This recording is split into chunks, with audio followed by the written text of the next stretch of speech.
গল্পের নাম রৌদ্র মেঘের আলাপন। কলমে ফাতেমা তুজ নৌশি। রজনীগন্ধা, তোকে ভালো না বাসলেই বোধহয় জীবনটা সুন্দর হতো। লাইনটা পড়ে কুহুর অন্তঃকরণে মুক্ত সমীরণ এসে দোলা দিয়ে গেল। পরের লাইনটা পড়ার সুযোগ হল না আর। খটখট শব্দ করে দরজাটা খুলে গেল। ভয় কুহুর দুটি চোখ বেরিয়ে আসার মতন অবস্থা। লুকিয়ে দীপ্র ভাইয়ের ঘরে এসেছিল সে। মানুষটাকে নিয়ে আকাশসম কৌতূহল তার। সে তৎক্ষণাৎ বেডের পেছনে সরে এলো। দীপ্র ঘরে প্রবেশ করতেই কেমন বোটকা এক ঘ্রাণ নাকে এসে ধরা দেয়। ওড়নার এক পাশ উঠিয়ে নাক চেপে ধরেও। দীপ্র মৃদু স্বরে গাইছে, যত চাই ভুলে যেতে, মন চায় ব্যথা পেতে, তাই বুঝি প্রেম তাকে ভোলে না। নিভে যাওয়া আলো ছায়া, ছিল যদি মিছে মায়া, বৃষ্টি কেন তা বলে না। এই অবধি গেয়েই থেমে যায় দীপ্র। কয়েক সেকেন্ড পেরিয়ে যেতেই কুহুর হৃদয়ে লাফিয়ে ওঠে। ভয় দুবার ঢোক গিলেও। দীপ্র মন্থর গতিতে এগিয়ে আসছে। ছায়াটা দেখেই কুহুর ভয় আরো বৃদ্ধি পেল। বেডের শেষ দিকে এসে দীপ্র ডাকল, কুহু। ডাকটা কিছুটা নেশাক্ত মনে হচ্ছে। দীপ্র পুনরায় ডাকল, কুহু। কুহু জবাব দিল না। আবার কিছু সময় পার হল। দীপ্রর নিঃশ্বাসের শব্দও ভারী। সেই জন্যেই কিনা পিন পতন নীরবতার মাঝেও কেমন একটা সুর তুলে দিয়েছে।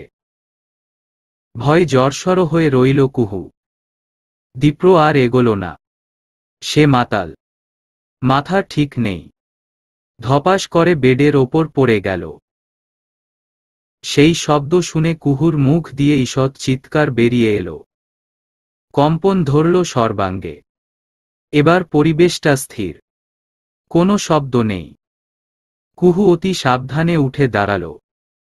এক পা দুপা করে এগোতেই পুনরায় কণ্ঠটা বেজে উঠল, কুহু, আমার ঘরে কি করছিস? এবার কুহুর চোখ দিয়ে জল চলে আসবে যেন। দীপ্র ভাইকে ঈষৎ ভয় পায় সে। তার এক একটা ধমকে ভেতর অবধি নড়ে যায়। দীপ্র শোয়া থেকে উঠে বসল। এখানে কি করছিস? শুকিয়ে যাওয়া মুখশ্রী অন্ধকারে দেখতে পেল না দীপ্র। তবে ভয়ের কারণে মুখ দিয়ে কেমন একটা শব্দ করছে কুহু। সেটা ঠিকই কানে এলো দীপ্রর। মাতাল সে মেয়েটির একটি হাত চেপে ধরল। এবার কুহুর মনে হল দম বন্ধ হয়ে আসছে। দীপ্র অপর হাত ধরার পূর্বেই ডায়ারিটা ছুঁড়ে ফেলল বেডের নিচে, যাতে ধরা না পড়ে যায়।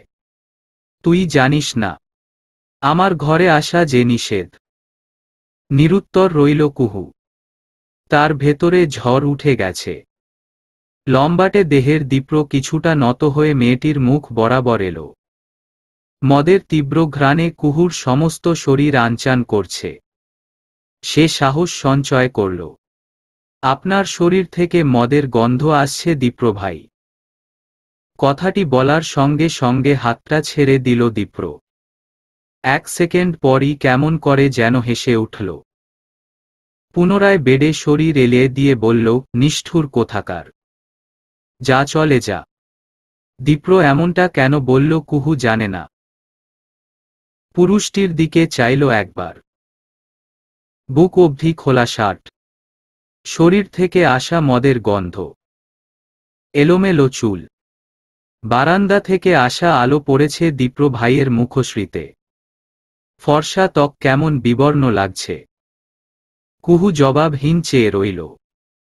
তবে সাহস পেল না বেডের নিচ থেকে ডায়েরিটা ওঠানোর। অথচ এই ডায়েরিটা তার পড়তেই হবে। সে রাতে ঘুম হল না কুহুর। এপাশ ওপাশ করে কাটল তার সময়। এদিকে ছোট বোন কণা আরামদায়ক ঘুমে মেতে আছে। ওর রাগ হল। দু চারটে চর থাপ্পড়ও দিল। তবে বেঘরে ঘুমাতে থাকা কণা একটা শব্দও করল না। এদিকে কুহুর অস্থিরতা যাচ্ছে না। ভোরের আলো ফুটতে না ফুটতে উঠে পড়ল সে। রান্নাঘরে এসে দেখল বাড়ির সহযোগী মেয়েটা রান্না বসিয়ে দিয়েছে। বাহারি আয়োজন।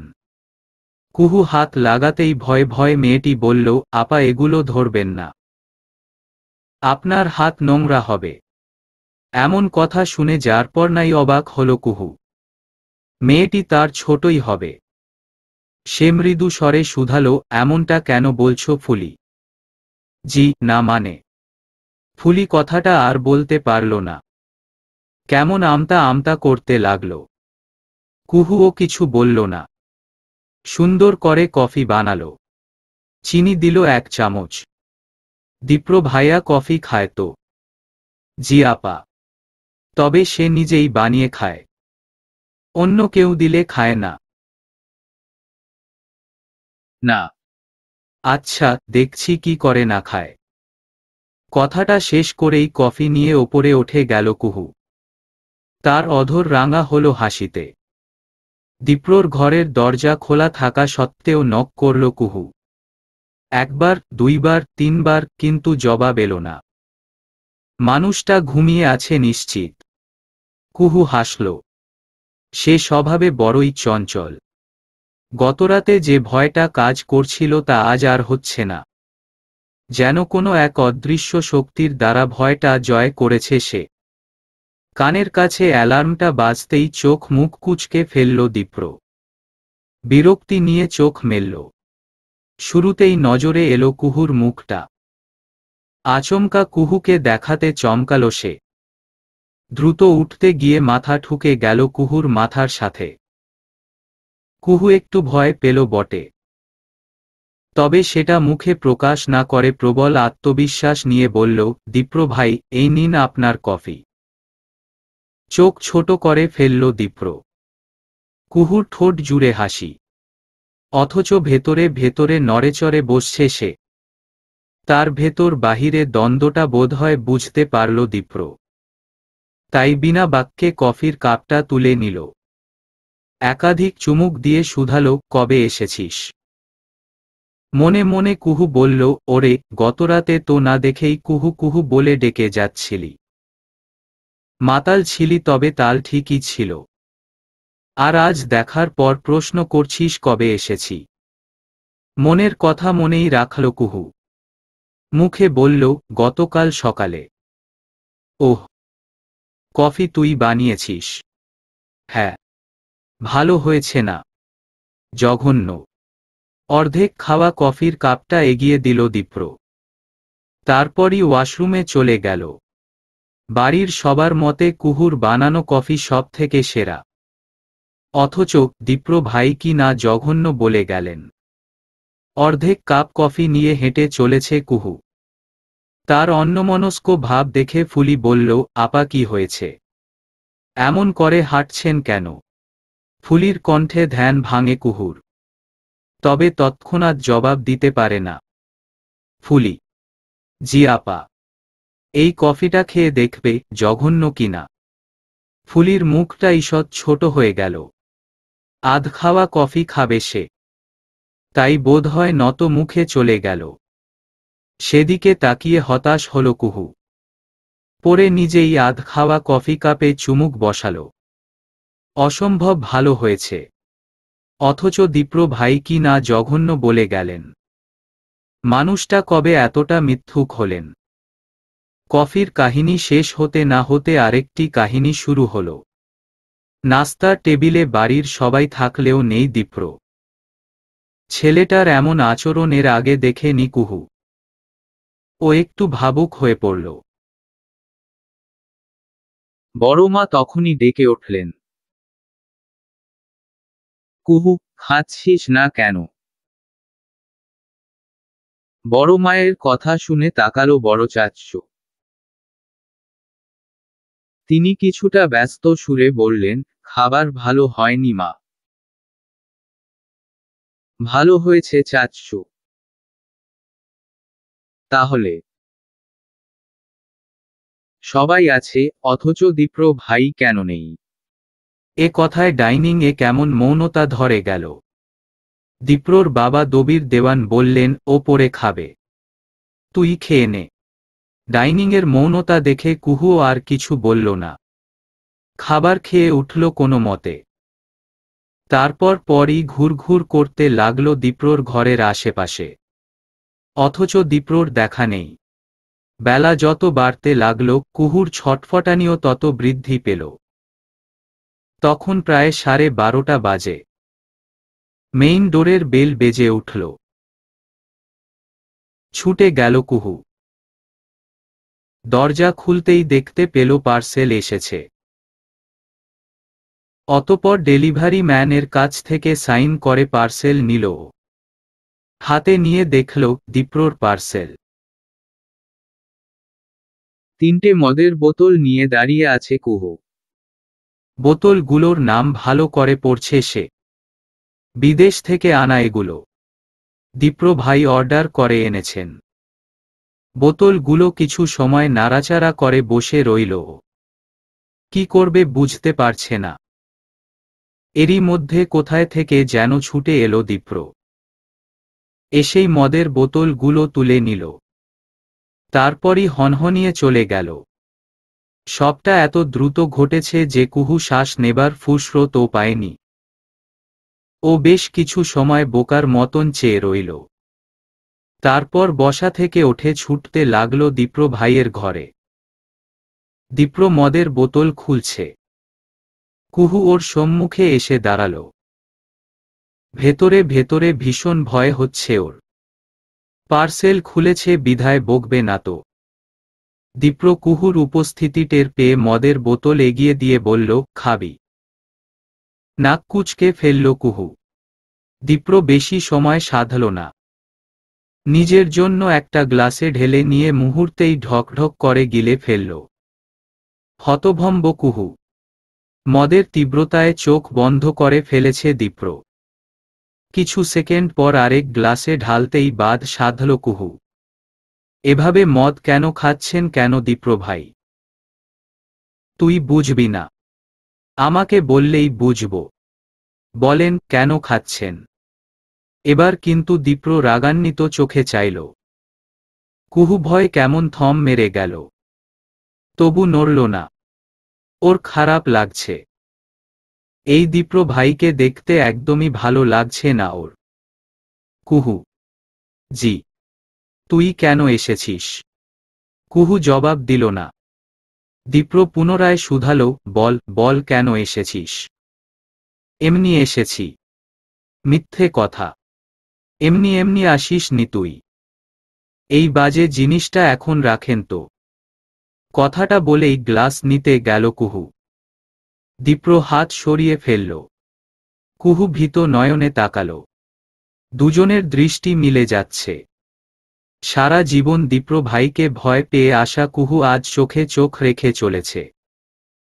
সব এত সোজা। এটা অন্তত দীপ্র বিশ্বাস করছে না। ও গ্লাসটা মেঝেতে রেখে বলল, তুই চলে যাবি প্লিজ। কেন? তুই সামনে থাকলে আমার কষ্ট আরো বেড়ে যায়। আমি সামনে থাকলে কষ্ট বাড়ে। আপনার কি কষ্ট দীপ্র ভাই? কুহু এমন ভাবে বলল যেন দীপ্র নিজের কষ্টটা বলে দিলেই কোনো জাদু বলে সবটুকু কষ্ট দূর করে দিবে সে। ওর এই সরল সোজা মুখশ্রী দেখে শব্দহীন হাসল দীপ্র। কুহু কিন্তু ওভাবেই বসে রইল। এভাবে আরও কিছু সময় পার হল। দীপ্র আবার বলল, চলে যা প্লিজ। আমি তো যাব না দীপ্র ভাইয়া। কেন যাবি না? এ প্রশ্নের জবাব নেই কুহুর কাছে। দীপ্র ওর মাথায় হাত রাখতে গিয়েও হাতটা গুটিয়ে নিল।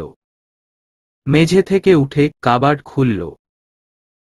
অতঃপর অগোছালো কাবার্ড থেকে টি শার্ট নিয়ে চলে গেল শাওয়ার নিতে। শাওয়ার থেকে ফিরে দীপ্র দেখল পুরো কাবার্ডের জামা কাপড় গুছিয়ে ফেলেছে কুহু।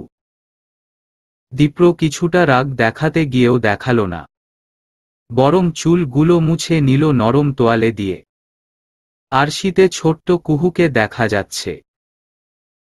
রোগা পাতলা মেয়েটি সব কেমন করে গুছিয়ে নিচ্ছে। এত কেন করছিস? আমার বউ হতে চাস নাকি? এ কথাটা বলতেই কুহুর সমস্ত শরীরের লোম জেগে উঠেছে ঠল যেন। একরাশ লজ্জা এসে ছুঁয়ে গেল ফর্সা কোমল গাল। সে আর এক সেকেন্ডও দাঁড়াতে পারেনি, ছুটে বেরিয়ে গেছে ঘর থেকে। ভরা দুপুরে কড়া পারফিউম মেখে নাস্তার টেবিলে বসেছে দীপ্র। এই সময়ে লাঞ্চ করার কথা থাকলেও সে নাস্তা করে চলেছে।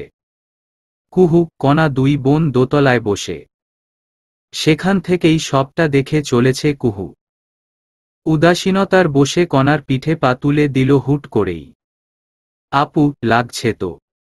কুহুর খেয়াল নেই। ও উদাসীন ভরা নয়নে দীপ্রর খাওয়া দেখছে। ছেলেটা খুব দ্রুত খাবার খাচ্ছে, অথচ আগে ধীর স্থির ভাবে খাবার খেত। কয়েক মাসেই মানুষটা এত পরিবর্তন কেন হল? একরাশ কৌতূহল জাগে ওর অন্তরে। ও চেয়ে থাকে। তারপর হুট করেই বলে ওঠে, দীপ্র ভাই, এমন হলো কবে বলতো? কুহুর কণ্ঠ পেয়ে নিচে তাকালো কণা। দীপ্রর এই অবস্থা আগে কখনো দেখেনি সে। তাদের দাদাভাই যেন কিছু সময়েই বদলে গেছে। দীপ্রর এই অবস্থার কথা স্মরণ করে কুহুর দেওয়া ব্যথার কথা ভুলে গেল কণা। দুঃখের সাথে জবাব দিল, কেমন হয়ে গেল দাদাভাই? সত্যিই বুঝতে পারছি না। কথার অন্তিমক্ষণেই পিঠে ভারী কিছুর তীব্রতা অনুভব করে কণা। এবার চেঁচিয়ে ওঠে, আপু, পা সরাবি নাকি ধাক্কা দিয়ে সরাবো? কথাটা ভীষণ জোরে বলেছে কণা, যা দীপ্রর কান অবধি পৌঁছে গেছে। ও ঘাড় ঘুরিয়ে উপরে তাকালো। কুহু তখন বসা থেকে উঠে দাঁড়িয়েছে, চোখে মুখে আতঙ্ক। তখনকার বলা কথাটা মনে হতেই কেমন লজ্জা এসে ছুঁয়ে গেল ওকে। যখন দীপ্র ভাই বলেছিল আমার বউ হতে চাস নাকি? দুপুরের খাবার খেয়ে বেরিয়েছে দীপ্র। তারপর আর ফিরেনি। বাড়ির সবাই কেমন চুপচাপ, স্বাভাবিক। এমনটা যেন নিয়মিত হয়ে আসছে। এদিকে কুহুর অন্তঃকরণে শান্তি নেই। রাতের খাবার খেতে গিয়েও স্বস্তি পেল না ও। রাত তখন প্রায় 12টা। ও অপেক্ষা করছে। দীপ্র ভাই কেন বাড়ি ফিরছেন না?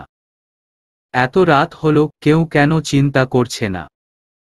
কুহু আরো অপেক্ষা করতে লাগল। সেদিন তো রাত 1টায় ফিরেছিল। আজ ও কি তেমন করবেন? অপেক্ষায় বসল কুহু। ঘুমে তার চোখ বন্ধ হয়ে আসছে। তবু চেয়ে থাকার চেষ্টায় ছোট্ট কুহু। রাত 1টা, 2টো করে 3টে বাজল, কিন্তু দীপ্র এলো না। বসার ঘরেই ঘুমিয়ে পড়ল ও। ফজরের আজানে ঘুম ভাঙল কুহুর। তখন ফুলিও কেবল উঠেছে। হাই তুলতেই ফুলি শুধালো, আপা, আপনি কি এখানেই ঘুমিয়েছেন রাতে বেলা? হ্যাঁ ফুলি। একটা কথা বলো তো, দীপ্র ভাই কি বাসায় এসেছেন? না আপা, আসেনি। এখনো আসেনি? ফুলি একটু আমতা আমতা সুরে বলল, এটা তো রোজকার বিষয় আপা। তিনি তো এমনই করেন। সব সময় এমন করে। কুহুর কণ্ঠে বিস্ময়। দীপ্র ভাই জীবনেও মদ ছুঁয়ে দেখেনি। অথচ আজকাল মদের নেশায় বুঁদ হয়ে থাকেন। কি এমন হলো মানুষটার? আমি যতদিন ধরে আছি সব সময়ই এমন করতে দেখেছি। বেশিরভাগ সময়ই মদ খেয়ে মাতাল হয়ে ফিরেন। শুরুর দিকে আঙ্কেল আন্টি বাধা দিতেন। তখন ভাইয়া রাগারাগি করত, নিজেকে আঘাত করত। এরপর থেকে ভাইয়াকে আর বাধা দেয় না কেউ। তিনি নিজ ইচ্ছা মতন চলাফেরা করেন। ফুলি বোধহয় কিছুটা ভয় নিয়েই বাক্যটা শেষ করল। ওকে চলে যেতে বলে সদর দরজা খুলল কুহু। ভোরের মিষ্টি আলো ছুঁয়ে গেল সমস্ত শরীর। কিছু সময় যেতেই বাড়ির বাকিরা জেগে উঠলেন। বাকিরা বলতে দীপ্রর বাবা মা। শহরের এই বিশাল বাড়িতে এই কজন মানুষই তো থাকেন। অথচ গ্রামে পড়ে আছে বিশাল পরিবার। আজ নাস্তা বানিয়েছে কুহু। সে যখন পরিবেশন করল তখন দবির কিছুটা অসন্তোষ হয়ে বললেন, মা, কুহু, এসব কেন করতে গেলি? আমার রান্না করতে ভালো লাগে বড় চাচ্চু। খেয়ে দেখো তো কেমন হয়েছে। দবির খাবার মুখে তুললেন।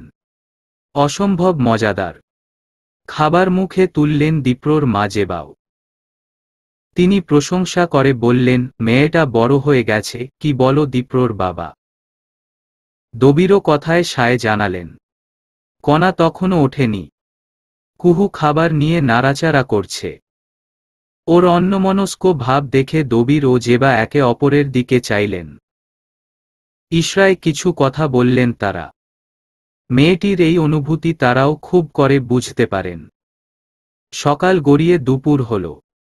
দুপুর গড়িয়ে বিকেল হল। দীপ্র ভাই এলেন না। কুহুর কান্না পাচ্ছে। ও ছুটে গেল বড় মায়ের ঘরে। জেবা তখন উদাস দৃষ্টিতে ছেলের ছবিখানা দেখে চলেছেন। তার ছোট্ট দীপ্র আজ ২৬ বছর বয়সী সুপুরুষ। সর্বদা ভদ্র টাইপের ছিল, অথচ আজকাল বড় বিগড়ে গিয়েছে। নিজের দুনিয়া ভুলে বসেছে। কুহুকে দেখেই কেমন অধর রাঙালেন হাসিতে, অথচ বিপরীতে কান্নায় মেখে আছেন তিনি। কুহু, মা, কি হয়েছে তোর? দীপ্র ভাই কেন এখনো এলেন না? আসবে। তুই চিন্তা করিস না। চিন্তা করব না মানে? তিনি তো এমন ছিলেন না বড় মা। হুট করেই এমন কেন হয়ে গেলেন? জেবার বুকটা হু হু করে উঠল। তবে কিছু বললেন না তিনি। শুধু কুহুর মাথায় স্নেহের হাত বুলিয়ে দিলেন। দীপ্র ফিরল পরের দিন রাত 11টায়। কুহুর দু চোখ জলে ভেসে যাচ্ছে। মানুষটাকে দেখেই কেমন কান্না পেল ওর। ছুটে গেল কাছে। অভিযোগ করে বলল, আপনি এমন কেন দীপ্র ভাই? কেন কল ধরেননি? কেন এমন করছেন? আমি এসেছি বিধায় নাকি? ঠিক আছে, আমি চলে যাব। কালই চলে যাব। তবু এমনটা করবেন না প্লিজ। আমি আবার ক্লান্ত পথচারী। এই কাটার মুকুট লাগে ভরি। গেছে জীবন দুদিকে দুজনারই। মেনে নিলেও কি মেনে নিতে পারি? ছুতে গিয়েও যেন হাতের নাগালে না পাই। এভাবে হেরে যাই যেই ঘুরে তাকাই। কেমন যেন আলাদা আলাদা সব। গানের অংশটি শেষ করেই দীর্ঘ শ্বাস ফেলল দীপ্র। তার বুকের ভেতর নতুন করে যন্ত্রণা হচ্ছে। পাশেই পড়ে আছে মদের বোতলগুলো। সেখান থেকে একটাকে তুলে নিয়ে কিছু সময় তাকিয়ে রইল। জীবন কেমন নেশায় মেতে আছে। হারানোর শোক যেন কমছেই না। মদের বোতল রেখে কুহুর ঘরের কাছে এলো দীপ্র। দরজায় দুবার ঠক ঠক আওয়াজ করে ডাকল, কুহু, কুহু, শুনছিস? কুহু জেগেই আছে আর কাঁদছে। তবে সেটা শুনতে পাচ্ছে না দীপ্র। ও আবার ডাকল, কুহু। এবার ভেতর থেকে জবাব এলো, বলেছি তো কাল চলে যাবে। বেরিয়ে আয় বলছি। কেন? আমি বলেছি তাই। আপনি বললেই বের হতে হবে নাকি? আচ্ছা, বের হতে হবে না, থাক তাহলে। দীপ্র মলিন মুখে নিজের রুমের দিকে এগোচ্ছিল। এমন সময় দরজাটা খুলে গেল। ওর অধর জুড়ে হাসি ফুটল। ওর অবচেতন মন বলছিল দরজা খুলবে। কুহু দু চোখের জল মুছে নিয়ে বলল, কি হয়েছে বলুন। দীপ্র শুরুতেই কিছু বলল না। কাছে এগিয়ে এলো, খুব কাছে। তারপর বলল, খুব কেঁদেছিস তুই? কোনো জবাব দিল না মেয়েটা। ওর অভিমান যে খুবই ভারী। আচ্ছা, তোর বয়স 18 হয়েছে না? এমন কথায় যার পর নাই বিস্মিত হল কুহু। ফ্যাল ফ্যাল করে তাকিয়ে রইল কিছু সময়। কিরে, হয়েছে নাকি? এবার ও উত্তর করল না কুহু। ওর ঠোঁট দুটো কাঁপছে। দীপ্র নজর সরিয়ে বলল, তুই কি পছন্দ করিস আমায়? বাক্যটি শুনে শীতল অনুভূতিতে কুহুর মন শরীর কম্পিত হল। দীপ্র ওর মাথায় হাতটা রাখতেই দু চোখ বেয়ে নেমে এলো জল। বল, পছন্দ করিস নাকি আমায়? ভালোবাসিস নাকি আমায়? কুহু এবার কান্নার গতি বাড়িয়ে দিল। দীপ্রর শরীর থেকে মদের গন্ধ আসছে। আপনি আবারও মদ খেয়েছেন দীপ্র ভাইয়া? তবে বেশি না, একটু খেয়েছি। কুহু আমার জান, বিশ্বাস কর, একটুই খেয়েছি। দীপ্রর কণ্ঠে নেশা নেশা ভাব। কুহু পুরো বুঝতে পারল মানুষটা মাতাল। ছেলেটার অধরে এখন হাসি। সে কেমন যেন টলছে, এখনই পড়ে যাবে যেন। কুহু দু হাতে ঝাপটে ধরল মানুষটাকে। দীপ্র গুন গুন করে বলল, এই রজনীগন্ধা, তুই আমায় ছেড়ে যাস না প্লিজ। দীপ্রর পরিবর্তনগুলো চোখে লাগার মতন। ছেলেটা এক সপ্তাহের মধ্যেই সমস্ত নেশা ছেড়ে দিল। কুহু আর কণার বাড়ি ফেরার সময় হয়েছে। এই যে 10টা দিন এই বাড়িতে থাকলো ওরা। এই 10 দিন হাজার চেষ্টা করেও দীপ্রর সেই ডায়েরিটা পড়তে পারেনি কুহু। দীপ্র সর্বদা নিজের ঘরের দরজা লক করে বের হয়েছে। আজ সুযোগ পেয়ে চুপি চুপি ঘরে প্রবেশ করল কুহু। মাথা নয়ে দেখল ডায়েরিটা একই জায়গাতেই আছে। সেটা তুলে নিয়ে হাসল মেয়েটি। তারপর পড়তে লাগল প্রতিটা লাইন। দীপ্রর সমস্ত অনুভূতি লেখা এই ডায়েরিতে। দীপ্রর রজনীগন্ধা। প্রতিটা লাইন পড়ার সময় কুহুর শরীর অনুভূতিতে শিউরে উঠছিল। ডায়েরির একদম শেষের পাতায় লেখা, আমার রজনীগন্ধা হল আমার কুহু। শেষ লাইনটা পড়ে কুহুর দু চোখ বেয়ে জল নেমে এলো। দীপ্র ভাইয়ের রজনীগন্ধা সে। সত্যিই কি তাই? কুহু আর কণা চলে গেল। দীপ্র নিজের ঘরের বারান্দা থেকে দেখল ওদের। তারপরই হাসল দুই ঠোঁট মেলে দিয়ে। বিকেলের দিকে দীপ্রর ফোনটা বেজে উঠল। অতি পরিচিত ফোন কল। রিসিভ করতেই ওপাশ থেকে মেয়েলি কণ্ঠটা বলল, কুহুকে ভালোবাসো তুমি? দীপ্র হাসল। তার হাসির সাথে দুঃখ মেশা। কুহু এসে বলছে, দীপ্র ভাইয়ের রজনীগন্ধা সে। এমনটা তো হওয়ার কথা না দীপ্র। ও কেমন করে রজনীগন্ধা হয়? ওপাশের মেয়েটা বোধহয় কাঁদছে। দীপ্র নিজের দুঃখ লুকিয়ে বলল, তুই সুখে আছিস না? প্লিজ আমার সুখটা কেড়ে নিস না। আমি অনেক ভুগেছি আর ভুগতে চাই না। গত কয়েক মাসে নিজের বাবা মা ছাড়া এই বিগড়ে যাওয়া দীপ্রর প্রতি কেউ ভালোবাসা দেখায়নি। কেউ না। একমাত্র কুহু, যার চোখে আমি ভালোবাসা দেখেছি। দয়া করো আমায়। আমি তোকে ভুলে গেছি। এই মনের সবটুকু জায়গা তোর জন্য শেষ হয়ে গেছে। কথাটা শেষ করেই কল রাখল দীপ্র। ওপাশে থেকে আয়ানা ডুকরে কেঁদে উঠল। এই জীবনে বাবা মায়ের গুড গার্ল হতে গিয়ে সে বড় ভুল করে ফেলেছে। দীপ্রর মতো মানুষকে ধোঁকা দিয়েছে সে। হারিয়েছে সত্যিকারের ভালোবাসার মানুষকে। আজকাল চারপাশে বড় কুয়াশা পড়ছে। এই তো সন্ধ্যা হতে না হতে চারপাশ কেমন কুয়াশায় ঢেকে গিয়েছে। গার্ডেনের এক পাশে রাখা আছে ফায়ার বাকেট। নিজের ঘর থেকে একটা ডায়েরি নিয়ে এলো দীপ্র। সেই সাথে নিয়ে এলো আরও কিছু স্মৃতি। সেগুলো বাকেটে ফেলতেই গত 4 বছরের সমস্ত স্মৃতি অগ্নি শিখায় জ্বলতে লাগল। দীপ্রর চোখ থেকে নেমে এলো এক ফোঁটা জল। ওর থেকে কিছুটা দূরে দাঁড়িয়ে আছেন জেবা আর দবির। ছেলের এই সিদ্ধান্তে পৃথিবীর সব থেকে খুশি মানুষ তারা ছাড়া আর কেউ না। রাত তখন গভীর। ফায়ার বাকেটের আগুন নিভে গেছে। সমস্ত স্মৃতিরা এখন ছাই হয়ে গেছে। দীপ্র একটা নিঃশ্বাস ফেলে বাকেটটা ডাস্টবিনে ফেলল। এরই সাথে মুছে গেল আসলো রজনীগন্ধা।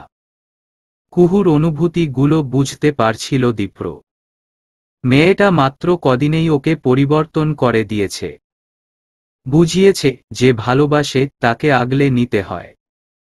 তাই তো সেদিন বেডের নিচে থাকা আসল ডায়েরিটা পরিবর্তন করে রেখেছিল দীপ্র। সে খুব করে জানত কুহু আবার আসবে, ডায়েরিটার খোঁজ করবে। হলো ওটাই। কুহু এলো ঠিকই, তবে প্রথম দিনের ডায়েরিটা পেল না। পেল দীপ্রর সাজিয়ে রাখা নতুন ডায়েরিটা, যেখানে আসল রজনীগন্ধা নেই। সবটা স্মরণ করে হাসল দীপ্র। জীবন তাকে সুযোগ দিয়েছে নতুন করে বাঁচার, আর সে বাঁচবে। তার কুহুকে নিয়ে বাঁচবে সে। কুহুর সাথে দীপ্রর সম্পর্কের বয়স মাত্র 3 মাস। মেয়েটা বাচ্চা নয়, তবে দীপ্রর সামনে কেমন বাচ্চা হয়ে যায়। একই সাথে তাকে ভয় করে, ভালোবাসে, সম্মান করে। প্রায় 1 বছর পর গ্রামের বাড়িতে এলো দীপ্র। শেষবার এসেছিল আয়ানার বিয়েতে। মেয়েটা বড় নিষ্ঠুর। কেমন করে 4 বছরের ভালোবাসা ভেঙে অন্যের হাত ধরে বাড়ি ছেড়েছিল। সবটা স্মরণ করল দীপ্র, ভাবল এক মরীচিকার পেছনে ভালোবাসা বিলিয়ে সে। এই ভালোবাসাটা যদি ছোট্ট কুহুকে দেওয়া যেত, তবে গল্পটা অন্যরকমই হতো। দীপ্র বাড়ি আসায় সব থেকে খুশি কুহু। সে সমস্ত রাত জেগে দীপ্রর পছন্দের সব রান্নার আয়োজন করেছে। সকাল থেকে রান্না করেছে, একটা খাবার ও অন্য কাউকে ধরতে দেয়নি। ঘামে ভেজা কুহুর মুখখানি দেখতে পেল দীপ্র। ওর অন্তঃকরণ শীতল হয়ে গেল। ছোট্ট কুহু হেসে ওড়নার কোণা উঠিয়ে ঘাম মুছে নিচ্ছে। দীপ্র এগিয়ে গেল ওর নিকট। কপালে আসা চুলগুলো কানের পিঠে গুজে দিয়ে বলল, এত পাকনামি কেন করলি? আপনি আসবেন এইটুকু করব না? কফি খাবেন তো? তোর সেই জঘন্য কফি? মোটেও না। আমি জানি কফিটা ভালো হয়েছিল। দীপ্র হাসল।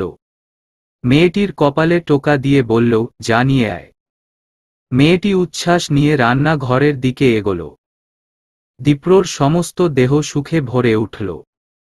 কোথাও একটা প্রশ্ন জাগল, এতদিন কেন এই মেয়েটি তার জীবনে আসেনি? কেন আসেনি তার জীবনে? আয়ানা, দীপ্র কিংবা কুহু, এরা সকলেই কাজিন। আয়ানার প্রতি বিশেষ ভালো লাগা ছিল দীপ্রর। আয়ানারও তাই। দুজন দুজনের প্রতি অনুভূতিটা প্রকাশ করল। সম্পর্কও হল। তবে মাঝে প্রপার্টি নিয়ে বাবাদের মাঝে সমস্যা দেখা দেয়। আয়ানার বাবা আনোয়ার নিজের সবটুকুই শেষ করেছেন হেলায় হেলায়। এখন বাবার অংশ নিয়েও শেষ করতে চাইছেন। বাবার অংশও ভাগাভাগি হল। দিন শেষে ফল কিন্তু তেমনই এলো। আবারও লস করলেন তিনি। ব্যবসায় টাকা ঢেলে শ্রম দেন না, লাভ হবে কেমন করে? নিজেদের সমস্ত কিছু শেষ করে শেষবেলায় এসে বড় ভাই দবিরের প্রপার্টির অংশ চেয়ে বসেন। তবে তিনি নাকচ করতেই বিশাল এক কলহের সৃষ্টি হয়। কারণ তিনি জানতেন আনোয়ার প্রতিবারের মতোই টাকাগুলো উড়িয়ে বেড়াবে। যেভাবে প্রায় সব কিছুই শেষ করেছেন তিনি। তারপরের গল্পটা আরও করুন। একদিন হুট করেই মেয়ের জন্য বড়লোক পাত্র নিয়ে এলেন আনোয়ার। তারা দীপ্রদের থেকেও অনেক বড়লোক। আয়ানা তখন বাবা মায়ের কথাতে দীপ্রকে ছেড়ে গেল। অবশ্য শুরুতে নাকচ করেছিল, তবে বাবা মায়ের সিদ্ধান্তের বিপরীতে যেতে পারেনি দীপ্রর হাতটা ধরতে। আয়ানার বিয়ের খবর পেয়ে দীপ্র তখন প্রায় পাগল। তার 4 বছরের ভালোবাসা সবটা শেষ হয়ে যাচ্ছে, অথচ সে একটা শব্দও করতে পারেনি সেদিন। অবশ্য সে এসেছিল সবাইকে জানাতে তার ভালোবাসার কথা। তবে যতক্ষণে আসে ততক্ষণে তার রজনীগন্ধা অন্য কারো নামে দলিল হয়ে গেছে। শিরশির অনুভূতিতে দীপ্রর ঘোর ভাঙল। তার হাত ছুঁয়ে আছে কুহু। বৃষ্টি হচ্ছে, দাঁড়িয়ে আছেন কেন? ভেতরে আসেন। দীপ্রর যে কি হলো না, ও যেন সমস্ত নিয়ন্ত্রণ হারিয়ে ফেলল। জাপটে ধরল রোগা পাতলা ছোট্ট কুহুকে। শীতল সেই স্পর্শে কুহুর মনে হলো সে এক্ষুনি মারা যাবে। এই অনুভূতি তার নিকট নতুন, একদমই নতুন। গল্পের পরিশিষ্ট। দীপ্র আর কুহুর বিয়ের আয়োজন চলছে। তাদের প্রণয়ের সম্পর্কটি এখন পরিণয়ে রূপ নিতে চলেছে। গান বাজনায় মাথা ধরে গেছে দীপ্রর। ও ডেকে উঠল, কুহু, এই কুহু, কোথায় তুই? এক কাপ কফি নিয়ে আয় তো। কাছেই ছিল কুহু। দীপ্রর কণ্ঠ পেয়ে কফি হাতে ছুটে এলো সে। নূপুরের ঝনঝন শব্দ পেতেই একচিলতে হাসি ফুটল দীপ্রর অধরে। বাইরে তখন বৃষ্টি শুরু হয়ে গেছে।